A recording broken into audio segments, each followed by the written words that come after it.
For anyone who actually wants to get pregnant, ovulation is very, very important.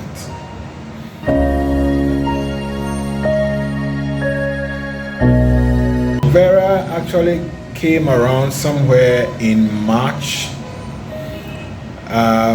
We kept on working. I didn't want to start tracking ovulation until June, so we kept on working. We started actually tracking ovulation somewhere in May. We didn't get the results. In June, we didn't get the results. For most people at this stage, they give up and they want to try something else. But Vera remained focused, and in July, we got the results as you can see on your screens. In August, we are also getting the results as you can see on your screen.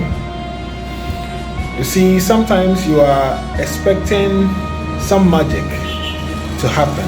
For us here at Menstrual Care, if your challenge has to do with ovulation, we continue to assure you that this is something we can actually work on and resolve.